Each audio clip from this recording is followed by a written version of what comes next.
Deodoro da Fonseca, um homem medíocre, um monarca de papelão, como disse dele, na cara dele, Benjamin Constant, que era outro medíocre e com a desvantagem de ser também um fanático positivista e um homem muito ressentido, coisa que Deodoro não era, não era tanto.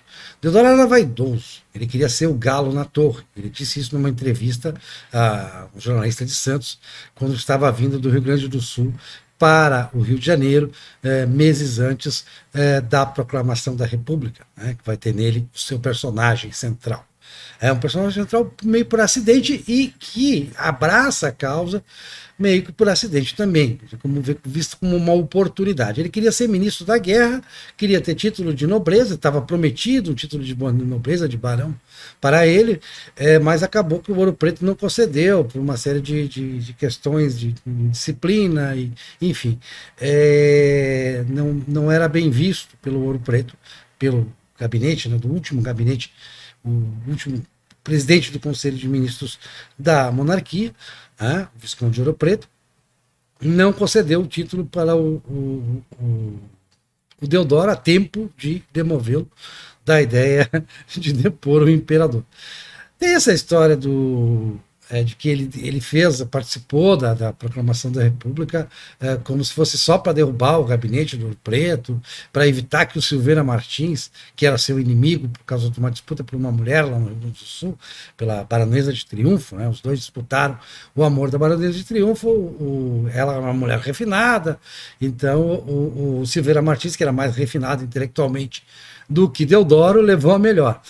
Então tinha essa questão pessoal, realmente existia, mas é um pouco forçado dizer que ele só queria evitar isso. Se dessem alternativas ele voltaria atrás, não proclamaria a República, ou não queria proclamar a República em 15 de novembro. Ele saiu de casa, estava até meio doente no dia, ele andava meio adoentado, umas faltas de ar, uma coisa assim, arteriosclerose, que também era um pouco ensaiado dele, ele gostava de usar aquilo como um argumento.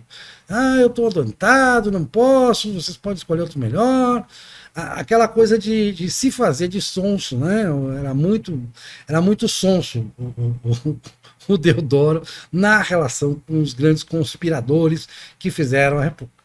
Que tem dois ou três nomes assim que são fundamentais, que é o Rui Barbosa, que era em princípio era monarquista, mas como jornalista ele foi insuflando os militares, preparando o terreno para que fosse possível o golpe de Estado.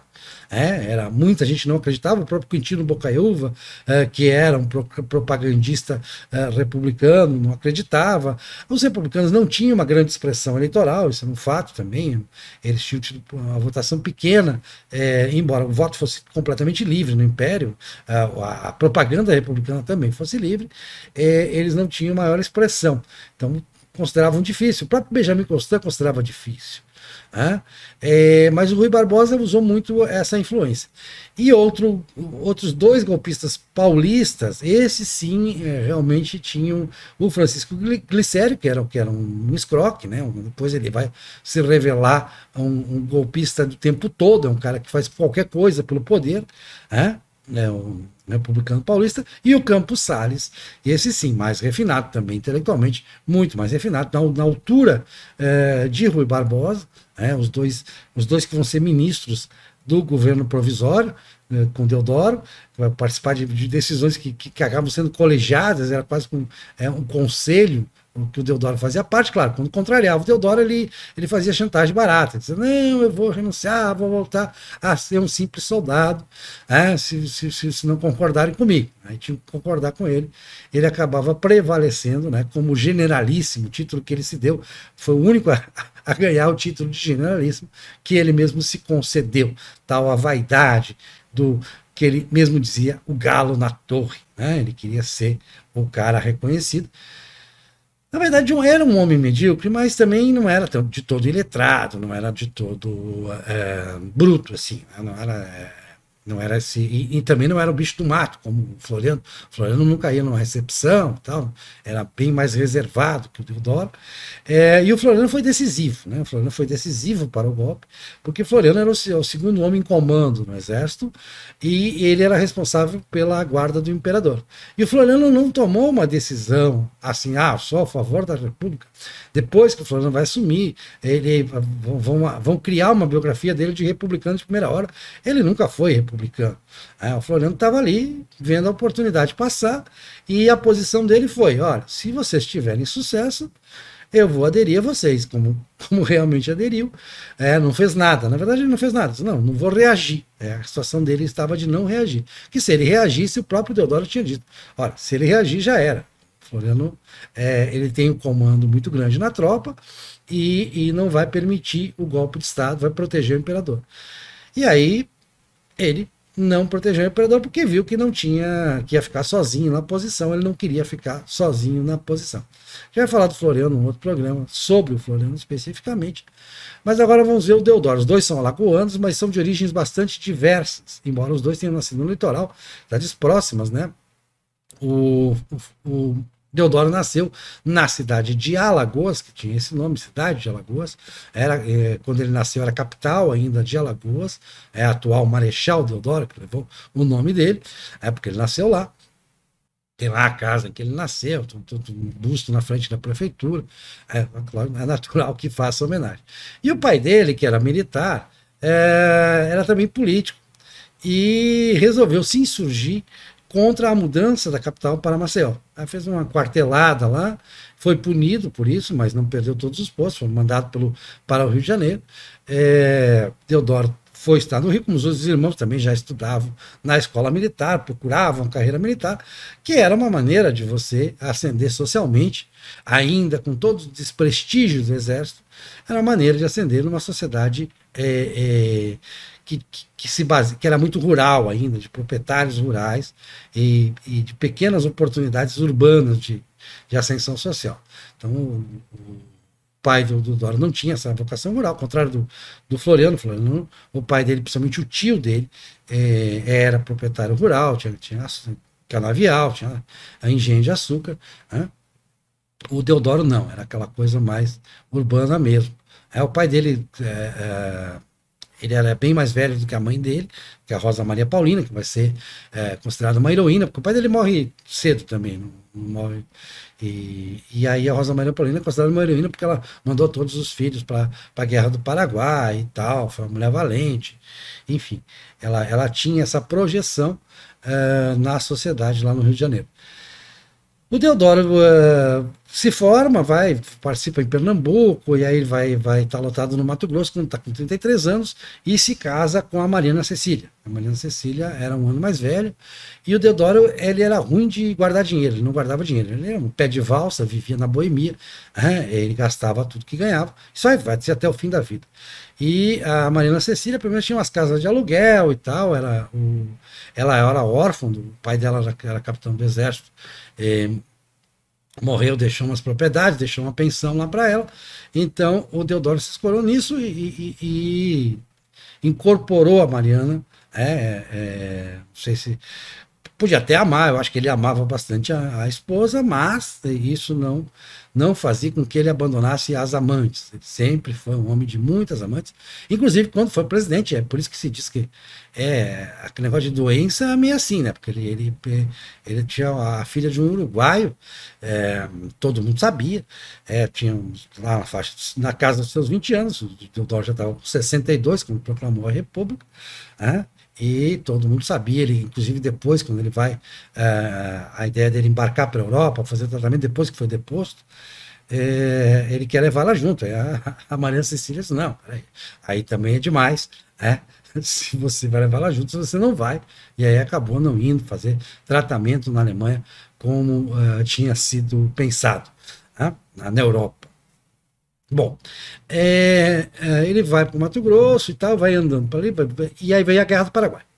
A Guerra do Paraguai ele se destaca já nas campanhas, né, lá no Uruguai, aquela campanha que precedeu a Guerra do Paraguai, e é promovido por bravura na Guerra do Paraguai, chega a ser ferido, depois volta, ele se sai muito bem, vai galgando o posto de coronel, foi depois presidente de armas da Bahia, isso bem antes da proclamação da República ainda, o chefe de armas. Depois ele vai para o Rio Grande do Sul, é uma segunda passagem dele para o Rio Grande do Sul, em que ele se torna o chefe de armas e o governador, o presidente da província, é o Barão de Lucena. E aí é uma amizade muito forte entre ele e o Barão de Lucena. Ele e a Maria Cecília vão ser padrinhos de casamento, do batizado do filho do Barão de Lucena. E aí o Barão de Lucena, quando presidente da província, ele deixa a presidência da província para assumir uma vaga na Câmara dos Deputados do Império, e o Deodoro assume a presidência da província como decorrência. O Barão de Lucena deixa para o Deodoro. E aí tem toda aquela disputa dele com o Silveira Martins, e ele se manifesta na chamada questão militar, que sempre havia essa tensão entre o gabinete de Cotegipe, na época, que era do Partido Conservador. O próprio Deodoro se identificava com o Partido Conservador, mas ele já tinha dito em entrevista que ele não ligava para isso. O importante para ele eram as amizades, que ele votaria de bom grado no Júlio de Castilhos, que ele admirava. Ele admirava todos que adulavam, né? Se adulasse o Deodoro, ele se tornava um admirador. Foi o caso de Rui Barbosa, de Campos Salles. Quando o Benjamin Constant, no ministério, bota o dedo na cara, chama de monarca de papelão, ele já não admira mais o Benjamin Constant. A vantagem dele é que o Benjamin Constant morre logo depois, também não acaba lhe incomodando muito. Ele também não tinha essa liderança toda, que muita gente acha que o Benjamin Constant tinha essa liderança. Verdade que Pedro II e Ouro Preto foram negligentes na prevenção do golpe de Estado, que havia rumores, sim. Então, para a proclamação da República, são duas reuniões fundamentais, dia 4 e dia 11 de novembro, com a presença desses personagens chaves, né? O Campos Salles não, Campos Salles estava em São Paulo, em Campinas, que era a terra dele. Mas o Francisco Glicério estava lá representando os paulistas nessas reuniões. Francisco Glicério, junto com Quintino Bocaiúva, que era uma espécie de mentor da República já de longa data, um republicano histórico, o Benjamin Constant, que era da escola militar, professor da escola militar, e Rui Barbosa. Rui Barbosa tem uma centralidade, aquela coisa, o pessoal ganha uma confiança. Então, Rui Barbosa está com a gente e tal. Ele tinha, assim, já tinha aquela verve, aquela coisa de escrever bem e tal. Era visto como um cara que mobilizava, bem quisto entre as elites locais do Rio de Janeiro, enfim. É um cara que tinha essa expressão, e isso é importante. Bom, o governo em si, governo provisório, então, ao finalzinho de 1889, a prova de que estava tudo preparado é que o Ministério já estava nomeado rapidamente, já escolheram todo mundo, e o Campos Salles no terceiro dia já estava despachando, já tinha vindo de São Paulo de trem. O Campos Salles, inclusive, observou numa carta para a esposa, isso aí a gente vai falar depois no Campos Salles, que impressionante como não tinha nenhum monarquista no Brasil, porque um bocado de gente foi no gabinete dele para pedir favores, para pedir vantagens, né? E todo mundo dizia: nós somos republicanos de primeira hora, ainda bem que veio a República. A gente não gostava mais da monarquia, Pedro II está velho, é gente boa, mas está velho, não servia mais, esses gabinetes, esse Ouro Preto, Cotegipe já não era essas coisas, enfim. O pessoal ficou tudo republicano assim que foi proclamada a República, assim foi adotada a bandeira e tudo mais. O Deodoro tinha lá essas implicâncias, chantagens baratas, como você já disse, e era meio autoritário, né? Ele não gostava dessa coisa de liberdade de imprensa. Quando o Ministério, principalmente aí Campos Salles e Rui Barbosa, que vão se destacar por isso depois, né? Eles defendiam a liberdade de imprensa. Então há uma grande primeira crise no Ministério, quando há um empastelamento, há uma agressão a um jornal monarquista, teve mortos e feridos, que foi uma coisa do pessoal da escola militar, uma coisa dos militares que não gostavam de ser criticados e tal, e que o Deodoro incentivou o negócio e não censurou quem fez, né? Não procedeu à investigação, mas o estopim mesmo do final do Ministério, isso no final de 1890 já, completando um ano deste governo provisório, deste ministério organizado em torno desses nomes, é o Porto das Torres. O Deodoro tinha feito um amigo lá, que tinha um projeto lá de parceria público-privada no Rio Grande do Sul, na cidade de Torres, que existe até hoje, né, município de Torres, no extremo nordeste do Rio Grande do Sul, ali na divisa com Santa Catarina. E o Ministério foi contra, porque o projeto era inviável e tal, né, era muito dinheiro e pouco benefício, como realmente, né, sabe que até hoje Torres não tem um porto comercial, não deu certo, botar o porto lá, o porto não se estabeleceu como grande porto. E aí o Ministério foi contra, e aí ele aceitou a demissão de todo mundo, e a partir daí só aceita ministros. Ele faz a pergunta primeiro: você aceita o Porto das Torres, eu vou te levar como ministro.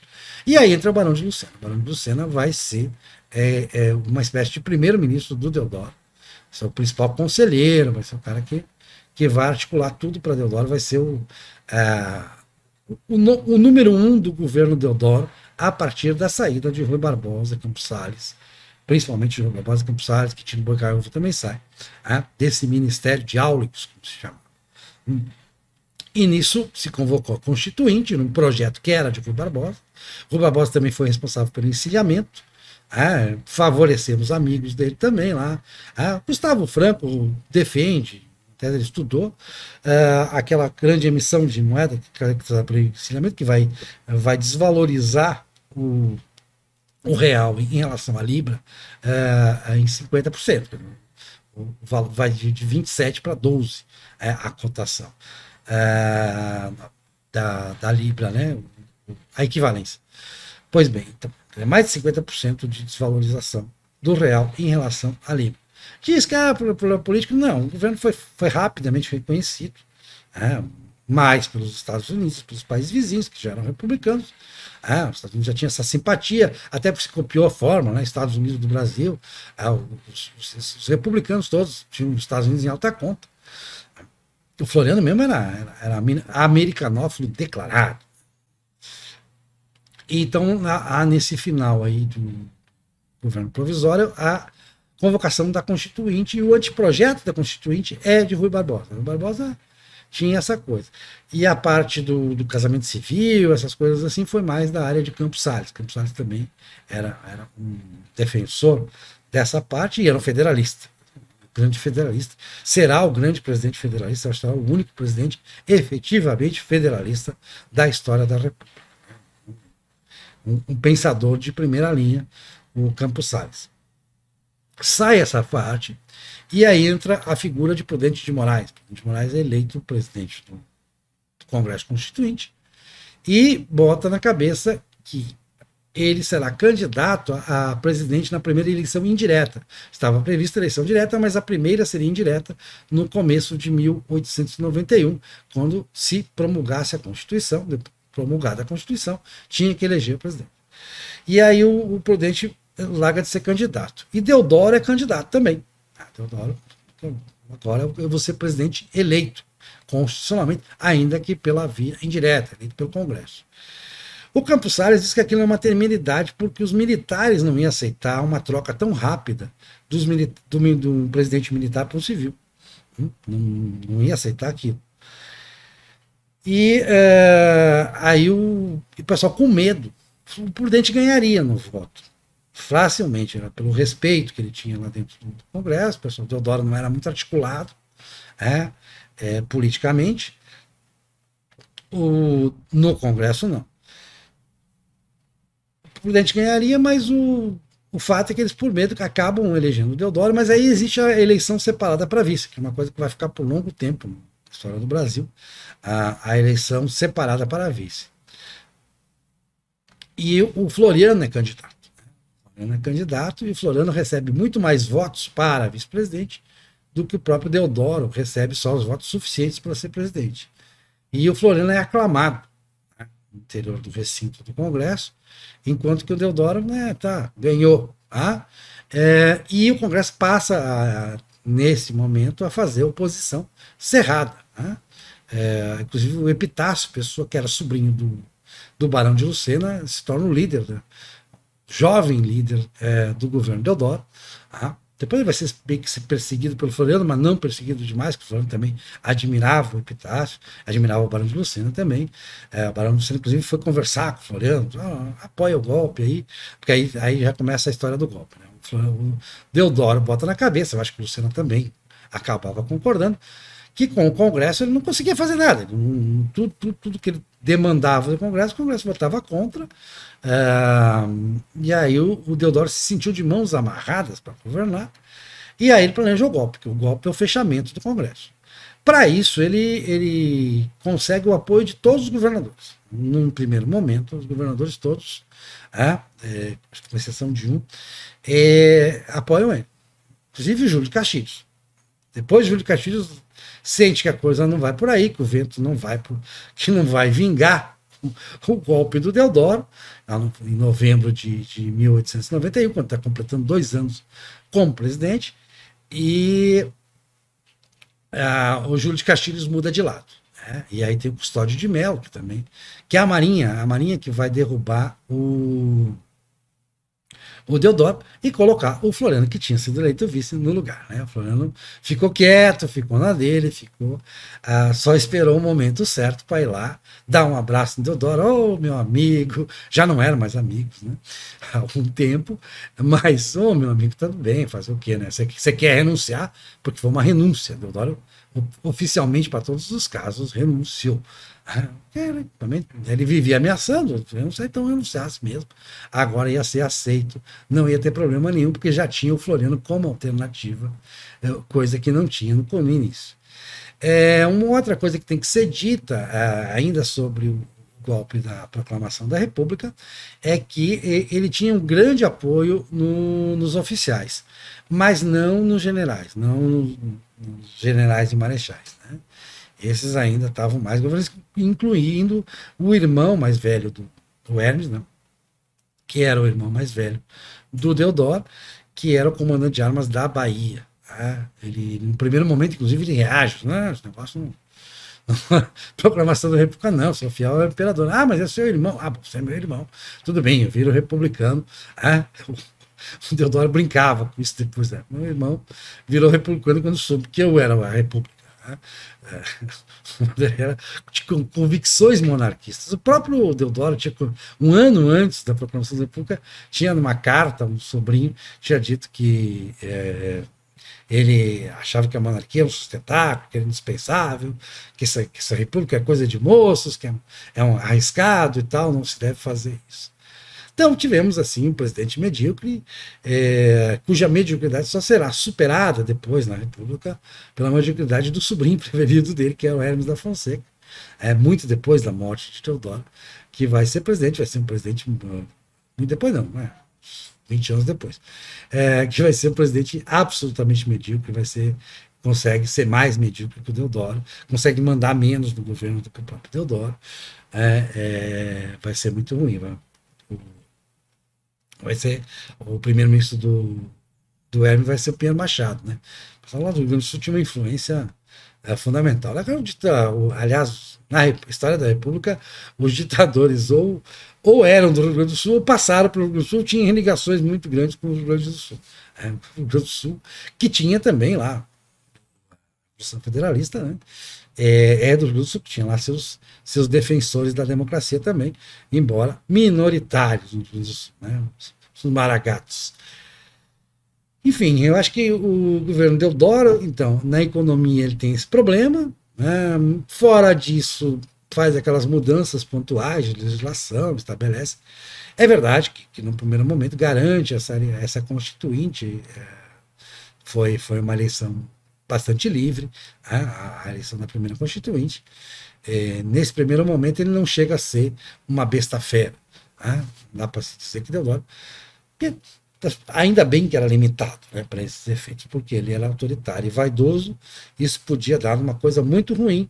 Né? Não foi tão ruim assim, por conta das limitações de Deodoro. Então não teve competência, felizmente, para fazer uma coisa mais dura, mais ao estilo dele, e que fosse da cabeça dele também, que não ia sair daí grande coisa. Também não ia sair coisa muito ruim, né? Porque é muito pior você ter alguém muito inteligente e ao mesmo tempo fanático, ao mesmo tempo decidido a suprimir completamente a oposição, que seria o caso de Benjamin Constant, por exemplo. Né?